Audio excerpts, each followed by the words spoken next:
नमस्कार। राज्य शिक्षा शोध एवं प्रशिक्षण परिषद बिहार पटना में आप सभी का स्वागत है। कैसे हैं प्यारे बच्चों? आशा करती हूँ अच्छे और स्वस्थ होंगे। बच्चों, क्या आपने कभी सामने से मुर्गी देखी है, यानी हैन? देखा है ना? आपको कैसे लगते हैं वो? अच्छे लगते हैं? तो बच्चों, आज का जो पोएम है वो हैन के बारे में ही है। आपने कभी उनको बांग देते हुए सुना है कि वो कैसे जोर से कुकरू कू करते हैं? सुना है? जब सुबह होती है तो हमारी नींद उनकी आवाज़ से ही तो खुलती है, और जब वो चलते हैं तो कैसे बिल्कुल अकड़ कर चलते हैं, है ना? कूदते कूदते, फांदते फांदते, और कभी कभी तो अपने पंखों को वो क्या करते हैं, फरफराते हुए उड़ने भी लगते हैं। क्या आपने कभी ऐसे करते हुए देखा है? अगर देखा है तो ठीक है, और अगर नहीं भी देखा है तो आज के कविता में मैं आपको दिखाऊंगी। मैं आपको हैन से मिलाऊंगी और दिखाऊंगी कि वो क्या क्या करते हैं। तो बच्चों, रेडी हैं मेरे साथ इस लेसन को स्टार्ट करने के लिए, पढ़ने के लिए? तो आइए बच्चों, आज का लेसन स्टार्ट करते हैं। He lives his nest. तो आइए पढ़ते हैं, लेकिन उससे पहले क्या, सबसे पहले हम पढ़ेंगे वर्ड मीनिंग। तो आइए देखते हैं कुछ कठिन शब्दों के हिंदी अर्थ। नेस्ट, NEST नेस्ट यानी घोंसला। फ्लैप्स, FLAPS फ्लैप्स यानी फरफराता है। स्ट्रट्स यानी STRUTS स्ट्रट्स यानी अकड़ कर चलता है। Bit by bit, BIT bit, BY by BIT bit, bit by bit यानी थोड़ा थोड़ा। कोम, COM कोम यानी कि कलगी या फिर मुर्गी के माथे पर लाल फूल। इसे हम COM भी लिखते हैं, लेकिन पढ़ते इसे हम कॉम्ब नहीं है, कोम्ब पढ़ते हैं।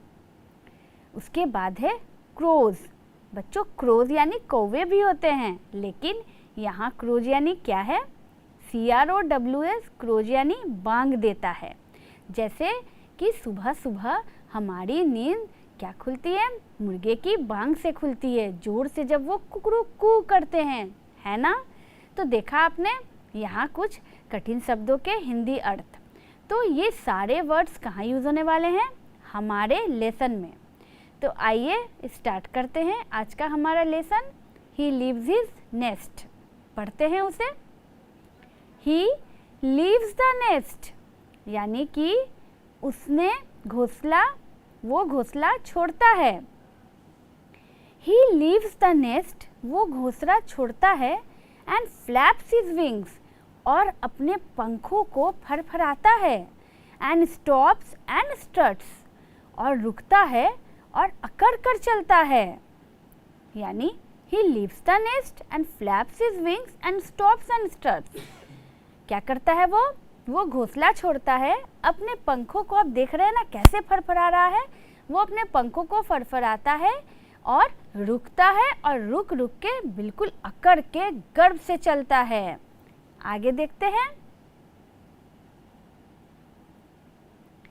And bit by bit he makes his way to top of tree. और क्या करता है? बीट बाय बीट यानी धीरे धीरे। ही मेक्स हिज वे, वो अपना रास्ता बनाता है। कहाँ के लिए? टू टॉप ऑफ ट्री यानी कि सबसे ऊपर पेड़ पे चढ़ने के लिए। आप देख रहे हैं कि ये जो हैन है वो कहाँ चढ़ा हुआ है? टॉप ऑफ ट्री पे, है ना? तो वो धीरे धीरे क्या करता है? टॉप ऑफ ट्री के लिए अपना रास्ता बनाता है ना? क्योंकि हैंस को तो उड़ना भी आता है, तो वो उड़कर कहाँ चल जाता है? टॉप ऑफ ट्री पे। अब आते हैं एंड हिज नेक अप, और क्या करता है? वो अपने गर्दन को ऊपर करता है। हिज टेल अप, अपने टेल यानी पूंछ को भी ऊपर करता है। हिज फूट अप, और अपने एक पैर को भी ऊपर करता है। हिज कोम अप, और उसके सर पे जो लाल रंग का फूल यानी कि जो कलगी रहता है उसे भी वो ऊपर करता है। आप देख रहे हैं बच्चों पिक्चर में कैसे ये हैन अपने नेक को, टेल को, फूट को और कोम को ऊपर किए हुए है, है ना, जैसे लग रहा है कि वो किसी अकड़ से, कितने गर्व से वो चल रहा है। तो वो अपना 1 फुट ही अप करता है, अगर दोनों फुट अप करेगा तो वो चलेगा कैसे। इसीलिए वो क्या करता है, अपने 1 फुट को अप करता है और अपने टेल, नेक और अपने कोम को अप करके अकड़ के चलता है। फिर आगे वो क्या करता है, आइए देखते हैं।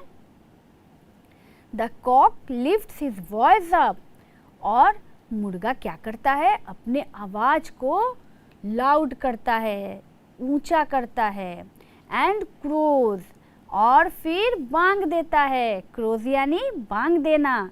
तो वो कॉक क्या कर रहा है बच्चों, पिक्चर में देखिए, वो अपने आवाज़ को लिफ्ट कर रहा है यानी लाउड कर रहा है जोर से, और अपने आवाज़ को ऊपर करके बांग दे रहा है ना। आपने सुना है हेन का या कॉक का बांग, जो वो कहते हैं जोर से कुकड़ू, है ना, उसे ही कहते हैं क्रोज। तो देखा आपने बच्चों, कैसे हमने हेन के बारे में आपको बताया और दिखाया कि वो कैसे अकड़ के चलते हैं। जब वो अपना घोंसला छोड़ते हैं तो छोड़ने के बाद क्या क्या करते हैं, आपने देखा ना। तो बच्चों, इसे देखने के बाद, इस पोएम को पढ़ने के बाद, आइए इस कविता को एक साथ हम शुरू से अंत तक पढ़ते और दोहराते हैं। तो आइए बच्चों, मेरे साथ इस कविता को पढ़िए। He leaves the nest. He leaves the nest and flaps his wings and stop and struts, and bit by bit he makes his way to top of tree, and his neck up, his tail up, his foot up, his comb up. The cock lifts his voice up and crows. है ना, इसका हिंदी अर्थ तो मैंने समझा दिया। इस कविता को लिखा है एनोमियस, यानी कि जब हमें कवि का नाम पता नहीं रहता है बच्चों, तो उसे हम एनोमियस लिखते हैं, यानी गुमनाम। Translated from Sanskrit by John Brough. और ये कविता जो है वो संस्कृत में था, इसे ट्रांसलेट किया है जॉन ब्रफ ने। तो आपने देखा कविता को, और आपको कैसा लगा बच्चों, अच्छा लगा ना।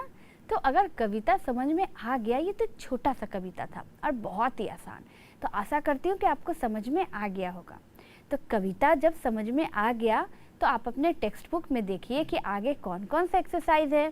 तो चलिए उन एक्सरसाइजेस को भी सॉल्व करते हैं, मिलकर बनाते हैं। तो उठा लीजिए अपना पेंसिल, हो जाइए रेडी एक्सरसाइजेस बनाने के लिए। तो बनाते हैं आगे एक्सरसाइज। राइट ट्रू और false. The cock does not flap his wings, यानी कि जो मुर्गा होता है वो अपने विंग्स को नहीं फरफराते हैं। He reaches the top of tree instantly, यानी at once, वो top of tree पे अचानक तुरंत पहुंच जाते हैं। The cock is in action after he leaves the nest, जब वो अपना घोंसला छोड़ता है तो मुर्गा एक्शन में रहता है, यानी कि कुछ ना कुछ काम करते रहता है। The cock crows in a loud voice, जो मुर्गा होता है वो जोर से बांग देता है। तो इनमें से जो आपको सही लग रहा है उसके आगे लिखेंगे ट्रू, और जो गलत है उसके आगे क्या लिखेंगे, फॉल्स। तो आइए बनाइए इसे और देखते हैं इसके आंसर को। The cock does not flap his wings, यानी कि जो कॉक होते हैं वो अपने विंग्स को क्या करते हैं, फ्लैप नहीं करते हैं। तो वो क्या करते हैं, अपने विंग्स को फ्लैप करते हैं। तो इसका आंसर क्या होगा, फॉल्स होगा, यानी गलत। He reaches the top of tree instantly at once, वो टॉप ऑफ ट्री पे तुरंत पहुंच जाते हैं क्या, नहीं, वो कैसे पहुंचते हैं, बिट बाय बिट। तो इसीलिए ये सेंटेंस क्या है, गलत है। तो इसका आंसर होगा false. The cock is in action after he leaves the nest, जब कॉक अपना घोंसला छोड़ते हैं तो उसके बाद वो एक्शन में रहते हैं। बिल्कुल सही है, वो अकड़ कर चलते हैं, अपने पंखों को फड़फड़ाते हैं, क्रोज करते हैं। तो इसीलिए ये स्टेटमेंट बिल्कुल सही है। तो इसका आंसर होगा true. The cock crows in a loud voice, जो कॉक होते हैं वो लाउड वॉइस में, यानी कि बहुत ज़ोर से वो क्रूज करते हैं, बांग देते हैं। तो ये बिल्कुल सही है।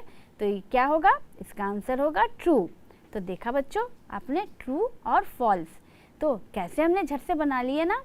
तो अब आगे देखना है कि आगे और कौन कौन से एक्सरसाइजेज हैं और उन्हें भी हम ऐसे ही हंसते खेलते बोलते हुए बनाएंगे।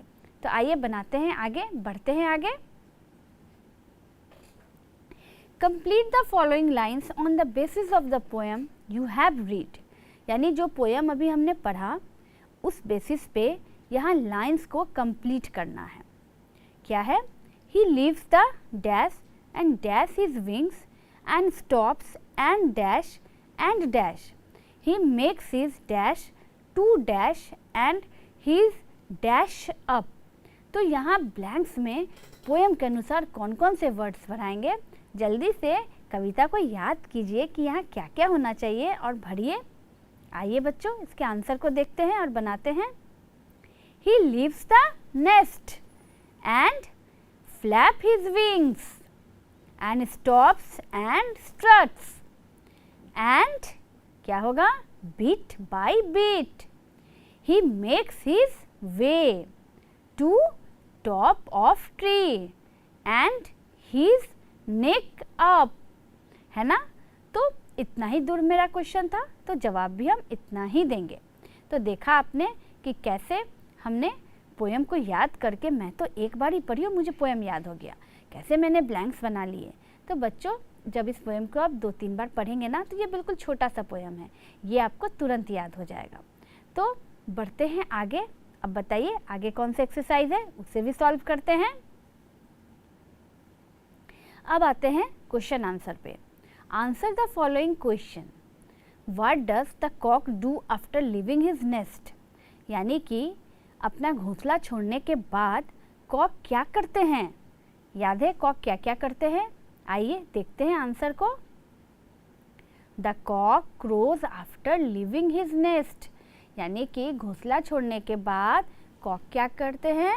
कॉक क्रोज करते हैं, यानी बांग देते हैं, है ना। तो बढ़ते हैं दूसरे सवाल पे। How does he reach the top of tree. वो टॉप ऑफ ट्री पर कैसे पहुंचते हैं? बताइए कैसे पहुंचते हैं? अचानक उड़कर एक बार में या बिट बाय बिट, धीरे धीरे? क्या होगा इसका आंसर? आइए इसके आंसर को देखते हैं। ही reached the top of tree bye flapping his wings. यानी कि वो टॉप ऑफ ट्री पर पहुंचते हैं धीरे धीरे अपने पंखों को फरफराते हुए, है ना। तो आगे बढ़ते हैं और देखते हैं तीसरा सवाल क्या है। Describe the posture in which the cock crows.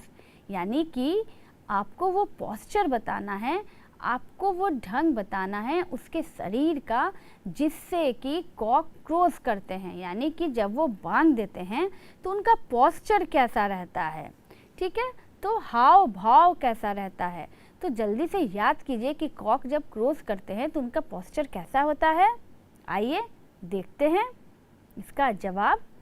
The cock leaves its नेक्स, raise its neck, comb and tail and crows loudly. वो क्या करते हैं?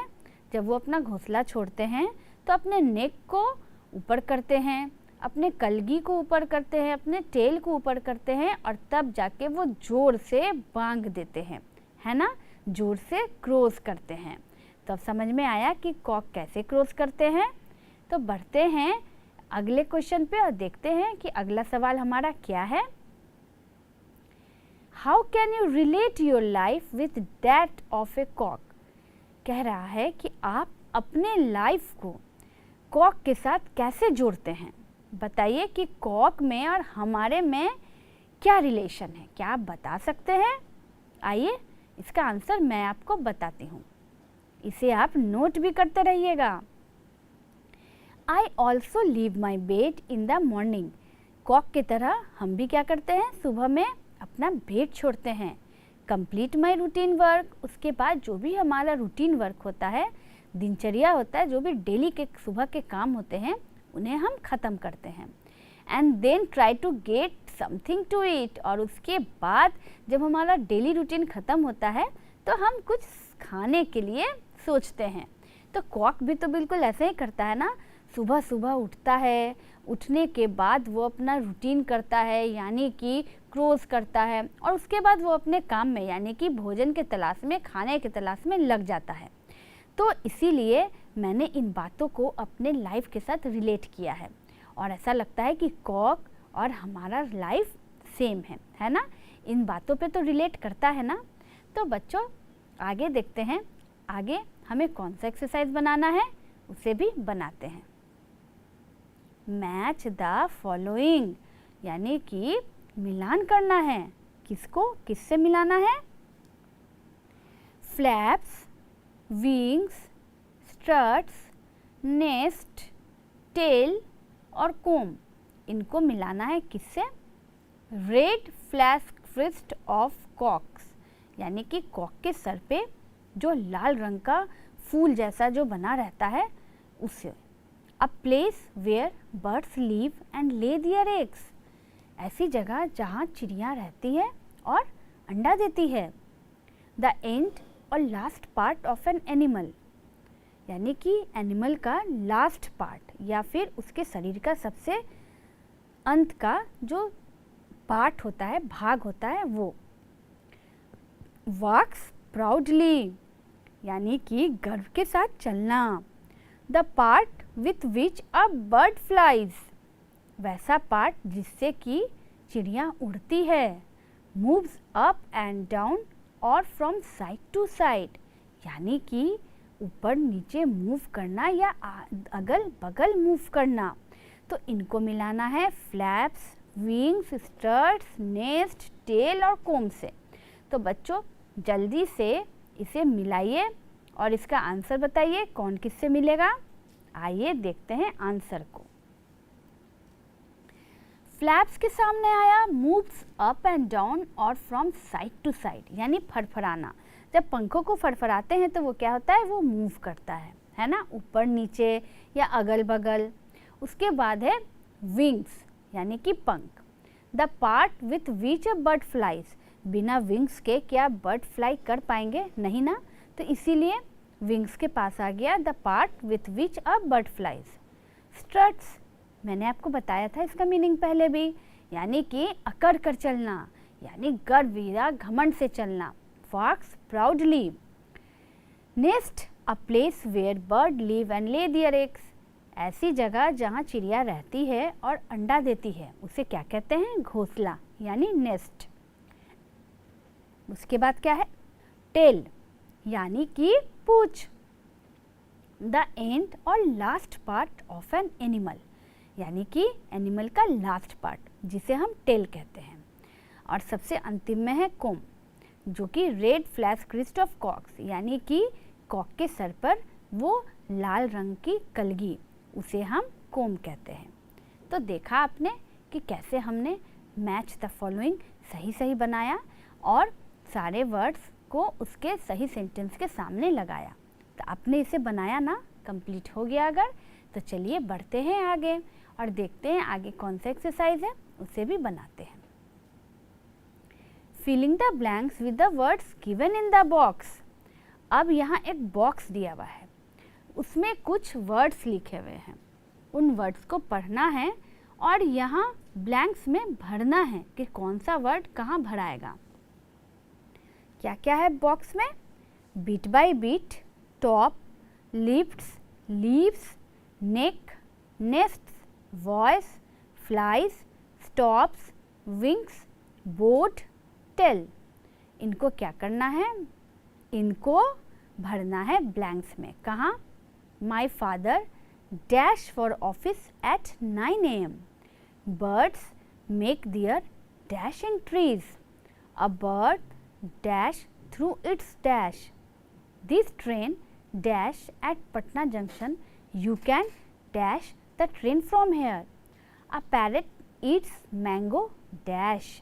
The monkey reached the dash of tree and jumped from there. He wore a scarf round his dash. A dog has a twisted dash.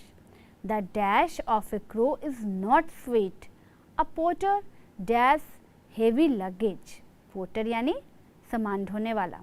तो अब बताइए कि कौन से ब्लैंक में कौन सा वर्ड भराएगा और जल्दी से बॉक्स से चूज़ कीजिए और ब्लैंक्स में उसे भरिए और मुझे बताइए कि कौन सा वर्ड कहाँ सुटेबल होगा। बनाइए इसे, आइए देखते हैं क्या होगा। My father leaves for office at 9 AM। पहला में होगा leaves। Birds make their क्या होगा nest in trees। A bird flies through its wings। This train stops at Patna Junction। You can board the train from here। A parrot eats mango bit by bit यानी धीरे धीरे। The monkey reached the top of tree and jumped from there। He wore a scarf round his neck। A dog has a twisted tail यानी पूंछ। The क्या होगा Voice of a crow is not sweet। यहाँ crow का मतलब कौवा। कौवा का आवाज़ क्या होता है? स्वीट नहीं होता है। A potter क्या होगा? Lifts heavy luggage। potter जो होता है वो heavy luggage उठाता है। तो देखा आपने कितने इजी वर्ड्स थे और मैंने उन्हें कैसे ब्लैंक्स में भर दिया। आपने भी भर लिया ना अपने अपने बुक्स में। तो बच्चों फिल इन द ब्लैंक्स के बाद देखते हैं आगे और क्या बनाना है। Complete the following sentences bye inserting suitable verbs from the brackets. यानी कि यहाँ ब्रैकेट्स में कुछ वर्ड है, कुछ वर्ब्स दिए हुए हैं, तो यहाँ उन सही वर्ब्स को चुन करके ब्लैंक्स में भरना है। तो क्या क्या है आइए देखते हैं। My mother dash in an office works या cooks. My father dash in a college sings या teaches. A tailor dash clothes stitches या breaks. He dash his hair polishes या combs. My brother dash well sings या hates. A dog dash its tail in pleasure flaps या wags. He dash in a rented house lives या rests. Madan Babu dash poetry speaks या writes. तो यहाँ जो verb आपको लग रहा है कि सही होगा उसे चूज़ कीजिए और ब्लैंक्स में भरिए। देखते हैं आप सही बनाते हैं या नहीं। तो आइए मैं बताती हूँ आपके आंसर्स को। यहाँ आ गया हमारा answer. My mother works in an office. Mother क्या करती है? ऑफिस में वर्क करती है, कुक नहीं करती है। My father teachers in A college. Father college में पढ़ाते हैं, गाना नहीं गाते हैं। A tailor stitches clothes. दर्जी क्या करता है? कपड़ों को सीता है, ब्रेक्स यानी तोड़ता नहीं है। ही कॉम्स हिज हेयर। वो अपने बालों को कंघी करता है, पॉलिश नहीं करता है। My brother sings well. मेरा भाई गाना अच्छा गाता है। हेट्स नहीं करता है यानी नफरत। A dog wags its tail in pleasure. Dog जो होता है वो खुशी से अपने टेल को वैग करता है यानी हिलाता है। He lives in a rented house. वो रेंटेड हाउस में रहता है। Madan Babu writes poetry. और मदन बाबू पोएट्री लिखते हैं, बोलते नहीं हैं। ठीक है, तो बच्चों देखा आपने हमने कैसे सही वर्ड्स को उसके जगह पे लगा दिया है ना। बहुत आसान था ना। तो कभी कभी क्या होता है ना बच्चों कि हमें सेंटेंस भी पढ़ने चाहिए और सेंटेंस पढ़ने से आपको खुद आंसर मिल जाएगा कि कौन सा वर्ड वहाँ सूटेबल होगा। बस उसे चूज़ करना है, वहाँ लिख देना है। तो इसके बाद देखिए आगे क्या है और चलिए उसे भी सॉल्व करते हैं। मेक सेंटेंस विथ यानी कि सेंटेंस बनाना है किससे? बिट बाय बिट यानी कि धीरे धीरे, bit by bit. Make one's way रास्ता बनाना यानी मेक्स वंस वे का मतलब होता है गो यानी चला जाना। तो बताइए मुझे बिट बाय बिट और मेक वंस वे इन दोनों से जल्दी से वाक्य यानी कि सेंटेंस बनाइए कि आप कौन कौन सा सेंटेंस बना सकते हैं और मुझे बताइए। देखते हैं अब क्या सेंटेंस बनाते हैं। देखिए मैंने क्या बनाया है, bit by bit I ate an apple bit by bit, है ना, यानी कि मैंने एप्पल को खाया था धीरे धीरे। Raju makes his way bit by bit, Raju ने अपना रास्ता धीरे धीरे बनाया था। तो यहाँ मैंने बिट बाय बिट से 2 सेंटेंस बनाए हैं। I ate an apple bit by bit, Raju makes his way bit by bit. अब आते हैं दूसरे पर, मेक वंस वे। तो यहाँ मैंने क्या बनाया है, यहाँ भी हमने 2 सेंटेंस बनाया है। He made his way to office, ठीक है, मेक यहाँ मेड में चेंज हो जा रहा है, और उसने अपने ऑफिस का रास्ता बनाया। The wolf made his way to the forest, और भेड़िया अपने फॉरेस्ट का यानी जंगल का रास्ता बनाया, यानी जंगल में चला गया। तो देखा आपने, मेक वंस वे से भी मैंने यहाँ 2 सेंटेंस बनाए। तो बच्चों अगर बिट बाय बिट और मेक वंस वे से आपको और भी सेंटेंस आते हैं या आप बना सकते हैं तो उन्हें बनाइए और बनाकर मुझे बताइए। तो बच्चों देखिए और आगे क्या करना है देखते हैं। अब आते हैं make a list of wild birds and pet birds. अब क्या करना है, हमने आज तक बर्ड्स के लिस्ट बनाए, नेम्स ऑफ बर्ड्स पढ़े, डिफरेंट टाइप्स ऑफ बर्ड्स के नाम जाने, लेकिन यहाँ wild birds and pet birds यानी कि जंगली चिड़िया और पालतू चिड़िया जिन्हें हम पालते हैं उनका लिस्ट बनाना है, उनका नाम बताना है।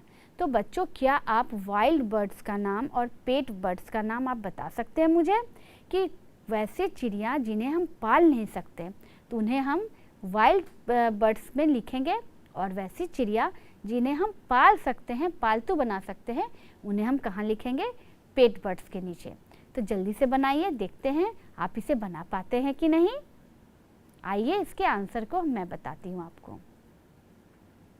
वाइल्ड बर्ड्स यानी कि जंगली चिड़िया कौन कौन सी होती है जिन्हें हम पाल नहीं सकते, ईगल यानी चील, काइट यानी बाज, वल्चर यानी गिद्ध, क्रो यानी कौवा, और आउल यानी उल्लू। तो eagle, kite, vulture, crow, owl, इनके अलावे भी बहुत सारे बर्ड्स होते हैं, जैसे ऑस्ट्रिच है, किंगफिशर है, नाइटिंगेल है, तो जिन्हें हम पालते नहीं हैं, है ना। ये सारे कौन से बर्ड्स हैं, ये सारे वाइल्ड बर्ड्स हैं।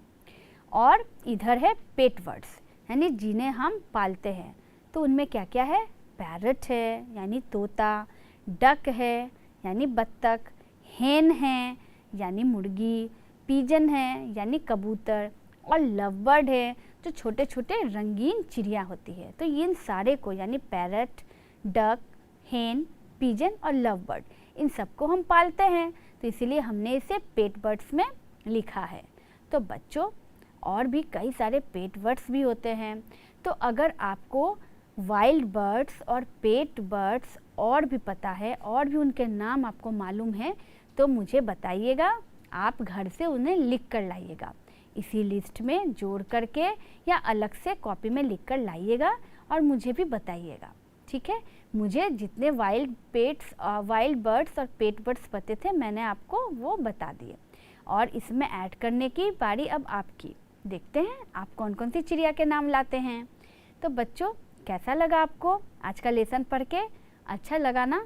देखा ना आपने हेन को फड़फड़ाते हुए, टॉप ऑफ द ट्री पर चढ़ते हुए, कैसे अकड़ कर चलते हुए। तो अब जब भी आप हेन को देखिएगा तो आशा करती हूँ आपको ये कविता ज़रूर याद आएगी, है ना। आप गौर कीजिएगा कि जब वो अपना घोंसला छोड़ता है तो कैसे चलता है, कैसे कैसे करता है और कैसे ज़ोर से बांग देता है ना। तो इन बातों को ध्यान में रखिएगा। तो बच्चों अब नेक्स्ट क्लास में फिर मैं आपसे मिलूँगी एक नए लेसन के साथ। तब तक बच्चों जो भी पढ़ाया और एक्सरसाइजेज हमने बनाए हैं उसको आप फेयर कीजिए और उसे रिवाइज कीजिए, पढ़ते रहिए और खेलते रहिए। तो मिलते हैं अगले क्लास में बच्चों। तब तक बच्चों take care and good bye. Thank you.